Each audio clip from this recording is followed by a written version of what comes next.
Saudara-saudari terkasih, apakah saudara sudah memulai hari ini dengan penuh sukacita dan punya niat untuk berbuat baik meskipun kecil?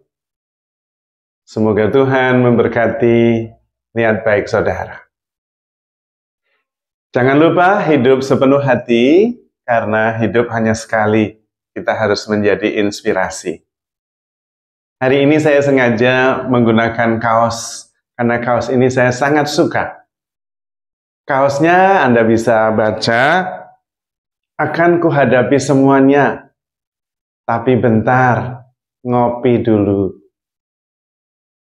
Bagi yang tidak suka kopi, bisa diganti, tapi bentar, ngeteh dulu. Kalimat ini sebetulnya adalah kalimat yang sangat dalam artinya.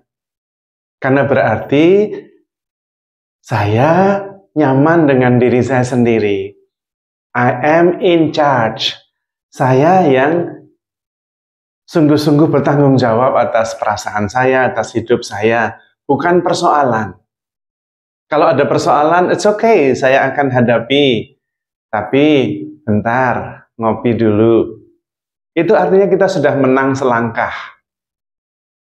Karena persoalan boleh ada, tapi saya mau menghadapinya atau tidak itu tergantung saya. Menghadapinya sekarang atau sesudah ngopi, nanti tergantung saya. Itu berarti tetap saya yang handle.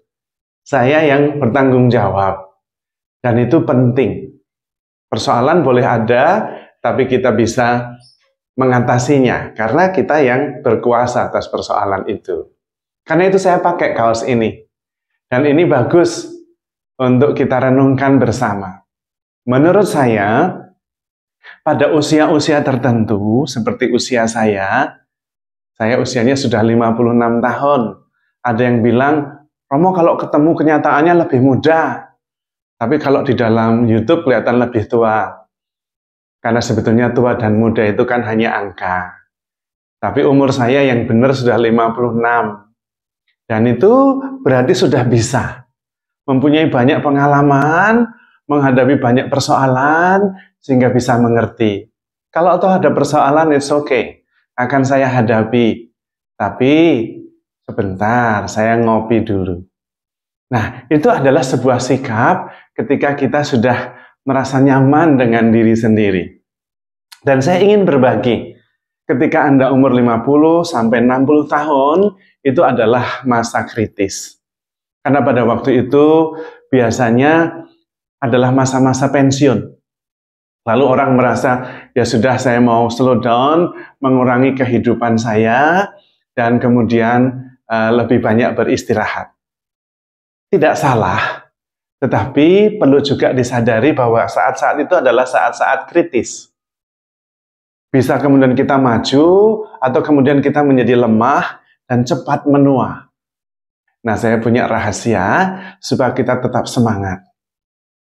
Ketika umur 55 up sampai 60, sebetulnya itu adalah saat-saat ketika kita sudah mempunyai pengalaman begitu banyak. Sudah mempunyai pengalaman menghadapi persoalan yang beragam.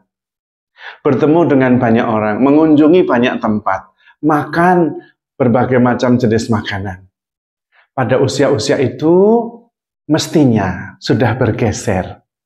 Daripada dulu sebelum usia 55. Sebelum 55, kita sibuk dengan karir, dengan membina keluarga, membesarkan anak, dan sebagainya. Usia-usia 55 itu sudah beres semuanya.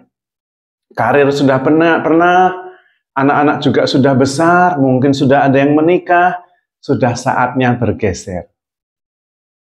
Yaitu fokus pada personal growth. Karena mungkin dulu begitu fokus pada achievement, pada goal, pada karir, dan sekarang sudah bukan itu lagi. Justru sekarang mulai memperhatikan apa yang dulu kurang diperhatikan. Dari berbagai macam wawancara, orang-orang yang sudah lanjut usia, ketika ditanyain, Apa yang dulu waktu muda anggap penting, dan ketika menjadi tua tidak penting, banyak sekali jawabannya. Dan di situ berarti ada perubahan. Maka kita perlu berubah, fokusnya berbeda, personal growth terutama, dan terutama spiritual growth, pertumbuhan rohani. Supaya kita lebih mengenal diri sendiri, banyak masuk ke dalam, maka kebiasaan-kebiasaan baru mesti kita bentuk. Fokus dan perhatian kita arahkan kepada pertumbuhan rohani. Kebiasaan-kebiasaan kita bangun seperti misalnya yoga, meditasi, saat-saat hening, refleksi. Nah, itu perlu diperhatikan. Kemudian perlu bertanya, legacy apa yang mau saya tinggalkan? Nah, ketika umur 55 sampai 60, itu perlu fokus memikirkan, warisan apa yang mau saya bagikan? Warisan itu macam-macam, bisa rumah, bisa usaha untuk anak, tetapi juga bisa yang spiritual. Kebaikan hati, pertolongan, iman, itu juga tidak kalah penting. Kemudian kita akan mengerti, kita akan dikenang sebagai apa. Itulah titik kritisnya. Kita mesti berubah fokus dan perhatian serta kebiasaannya. Maka perlu sekali mencoba untuk tidak lagi kembali ke masa lalu. Banyak yang terjadi ketika pensiun lalu kembali bekerja, sibuk dengan pekerjaan karena tidak nyaman, tidak tahu apa yang harus dilakukan. Jangan.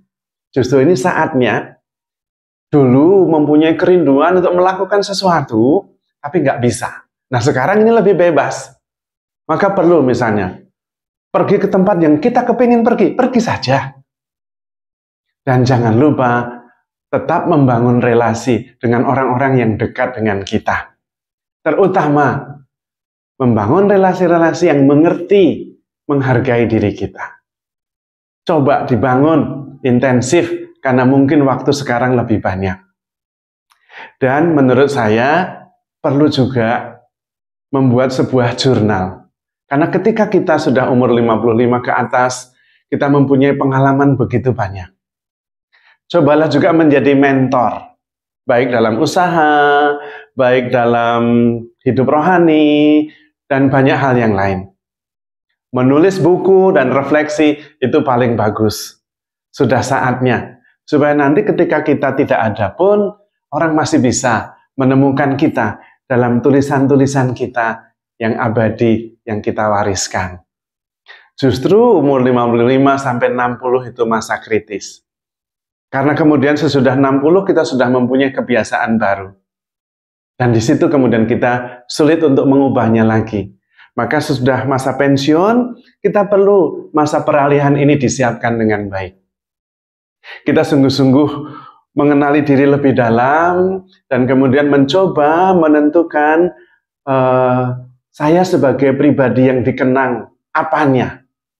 Dan disitulah kita saatnya menjadi inspirasi bagi yang lain. Kita mempunyai banyak pengalaman, kita melihat mana yang penting dan mana yang tidak penting. Ketika umur-umur tertentu kita bisa tahu, yang dulu saya anggap penting, ternyata sekarang tidak penting-penting amat. Tetapi terutama menjadi pribadi yang mengenal diri dan nyaman dengan diri sendiri, dan kemudian bisa mewariskan nilai-nilai dan pengalaman hidup, itu akan menjadi sangat berarti. Dan nanti sesudahnya kita akan lebih nyaman dengan diri sendiri. Masa-masa kritis ini jangan kita kembali ke masa lalu.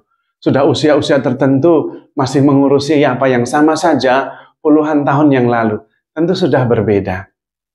Sekarang waktu lebih banyak, anak-anak sudah besar, banyak perjalanan yang dulu tidak bisa, sekarang ada kesempatan, dan pengalaman begitu banyak. Nah, kita mencoba untuk mewariskannya. Bisa ditulis, bisa dibagikan, dan sekarang bisa direkam.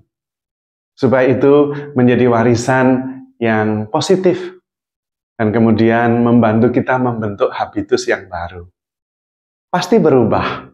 Minat kita berubah, kecenderungan kita berubah, dan kemudian kita perlu memperhatikan diri lebih, terutama kesehatan.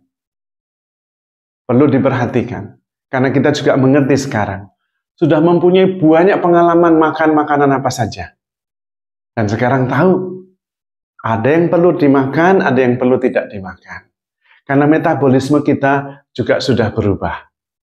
Perlu banyak makan sayur, konsumsi kalsium itu juga penting karena sudah berkurang kalsium yang diproduksi.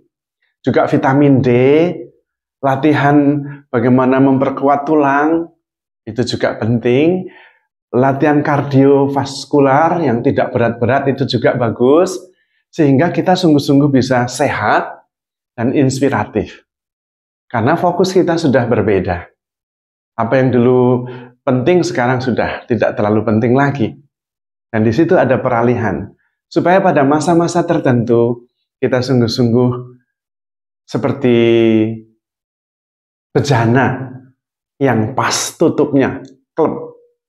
Dan kemudian kita merasa penuh dan utuh dengan segala macam perkembangan selama perjalanan ini. Sesudahnya kita sudah bisa tinggal bersyukur dan melanjutkan. Saya seringkali mengatakan, Romo nggak makan nasi. Wah, sudah 55 tahun saya makan nasi. Nggak masalah. Itu salah satu contoh sederhana.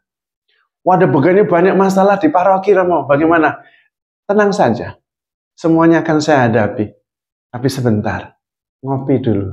Nah, kita sudah bisa merasa nyaman.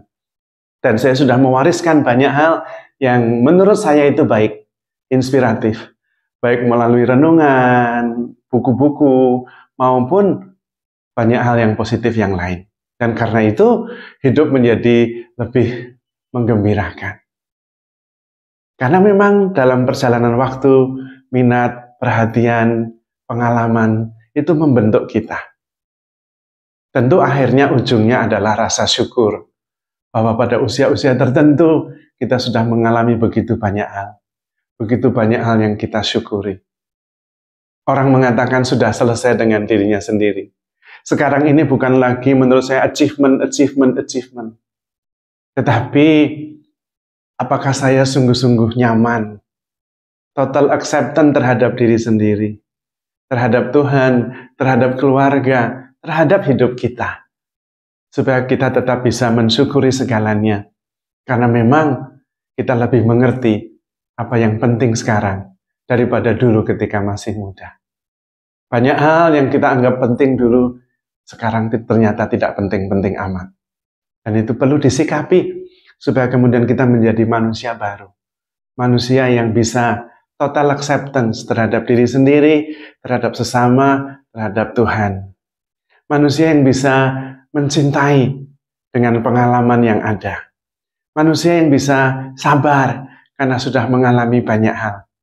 Dan bisa menjadi tutor untuk yang lebih muda. Baik di bidang sosial ekonomi kemasyarakatan maupun dalam bidang rohani. Kita mengerti bahwa kita sekarang harus mulai memikirkan secara sungguh-sungguh apa yang akan kita wariskan untuk generasi mendatang. Maka berbahagialah Anda yang sudah berusia 55 tahun ke atas. Mari kita siapkan apa yang perlu kita wariskan, kebaikan hidup kita dan juga kedalaman hidup kita. Ternyata ujung-ujungnya yang paling penting yang bisa kita wariskan dan menjadi inspirasi bukan sesuatu yang bisa kita berikan secara fisik terutama, tetapi kedalaman hidup yang kita hayati dan kita jalani. Itulah yang kita bisa wariskan dan menjadi inspirasi untuk generasi yang mendatang. Maka saudara-saudari terkasih, handle yourself with care because you are loved. Tuhan memberkati.